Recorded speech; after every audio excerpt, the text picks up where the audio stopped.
গত সেপ্টেম্বর মাসে officially rape case খবর পাবলিশ হয় 40টারও বেশি। আনঅফিসিয়ালি সেটা 300 নাকি 400 নাকি তারও বেশি, সেটা শুধুমাত্র আল্লাহই জানে। এবং এই অক্টোবর মাসে মাত্র 4 দিনে 8টারও বেশি অফিসিয়ালি রেপ কেসের খবর দেখায় গিয়েছে। আনঅফিসিয়ালি কত কারোই জানা নেই। এই মার্চ মাস থেকে জুলাই মাস পর্যন্ত এই মহামারী ভাইরাসের জন্য এসব খবর কিছুটা কম দেখা গিয়েছে। এখনো কিন্তু ভাইরাসের রেসটা শেষ হয়নি, কিন্তু তাতেই মমতা কত দূর হলে জাতি হবে নির্লজ্জ। বাংলাদেশের কিছু প্রেক্ষাপট বলি। ধরুন কোনো ইউনিভার্সিটিতে কোনো জুনিয়র কোনো ক্ষমতাশীল সিনিয়রকে দেখার পরেও ইচ্ছাকৃতভাবে হোক অথবা অনিচ্ছাকৃতভাবেই হোক না কেন সালাম দেয়নি, তখন কিন্তু সেই বড় ভাইটি সেই জুনিয়রকে কাছে নিয়ে যাবে, নিয়ে অনেক আদর আপ্যায়ন করবে, মানে বেধড়ক মাইরধর যাকে বলে। এর কারণ কি? কারণ তাকে সালাম দেয়নি, সেটা তার সম্মানে লেগেছে, তার সম্মানটা কমে গিয়েছে।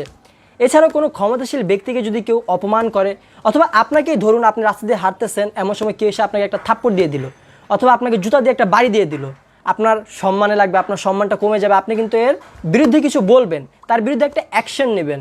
তো এই জায়গায় আপনার যদি এতটুকুতেই সম্মানে আঘাতটা লাগে, তাহলে একটা নারীর সর্বোচ্চ সম্মানটা যখন তার ইচ্ছার বিরুদ্ধে ছিনিয়ে নেওয়া হয়, তখন এর বিরুদ্ধে কোনো প্রতিবাদ কেন হয় না, এর বিরুদ্ধে কোনো ব্যবস্থা কেন নেওয়া হয় না?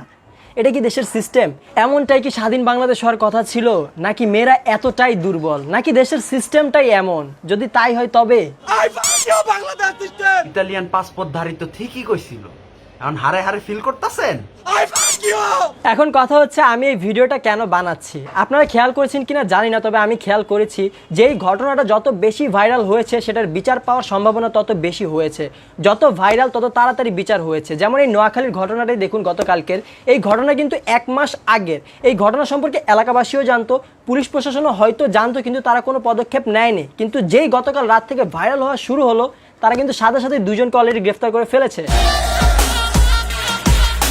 এই জন্য আপনাদেরকে বলবো, ভুক্তভোগীকে ভাইরাল না করে আপনারা রেপিস্টদেরকে ভাইরাল করুন, তাদের চেহারা জনগণের সামনে তুলে ধরুন। আরেকটা বিষয় আমার মাথায় আসতেছে না, আমার বুঝে আসতেছে না যে বাংলাদেশে এত এত সেলিব্রিটি, এত এত ফেসবুক সেলিব্রিটি, টিকটক স্টার, এত এত সোশ্যাল ইনফ্লুয়েন্সার, ওরা কোথায়? কোনো একটা টপিক আসলে অপু ভাই টিকটক লাইক স্টার মাইর খাইছে, বাবু খাইছো, যে কোনো টপিক আসলে সাথে ভিডিও, এই বিষয়টা চুপ কেন?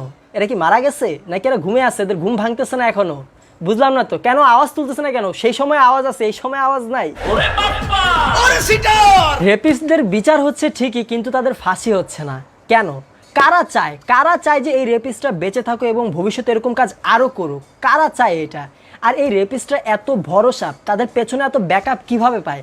যেমন গতকালকের ঘটনাটাই দেখেন, একজন চিল্লায় বলতেছে ফেসবুক হবে, মানে তার ভেতর কতটা ওভার কনফিডেন্স আছে যে সে নিজেকে সেভ করতে পারবে, ফেসবুকে দিবে, ভাইরাল হবে, তাও তার কিচ্ছু হবে না। তার মধ্যে কতটা ওভার কনফিডেন্স আছে, এই কনফিডেন্সটা সে কিভাবে পায়? কে তাদেরকে সাপোর্ট দেয়? নাম বললে চাকরি থাকবে না। যুব সমাজের কাছে আমার একটাই প্রশ্ন, তোমরা চুপ কেন আছো ভাই? মানে ও তোমার কিছু লাগে না দেখা তুমি এখন চুপ থাকবা কেন? নিজের ঘরের জন্য অপেক্ষা করতেছো? যখন তোমার হবে না তখন না কিন্তু ওরাও কেউ আগায় আসবে না। সো যা করার এখনই করো, এখনই আওয়াজ উঠাও, যাতে নিজের ঘরে না আসে। নিজের সুরক্ষা নিজেরই থাকতে হবে। আমার সোনার বাংলা। সর্বশেষ একটা কথাই বলবো আমাদের দেশের মাননীয় প্রধানমন্ত্রী শেখ হাসিনার কাছে, আপনি একজন নারী হয়ে দেশের অন্য নারীদের নিরাপত্তা নিশ্চিত করবেন। আমাদের মা বোনেরা যেন নিরাপদভাবে স্বাধীনভাবে আমাদের বাংলাদেশের রাস্তাঘাটে চলাফেরা করতে পারে, এবং ধর্ষণের শাস্তি মৃত্যুদণ্ড দেওয়া হোক, যেন আর কেউ এরকম দুঃসাহস না দেখায়।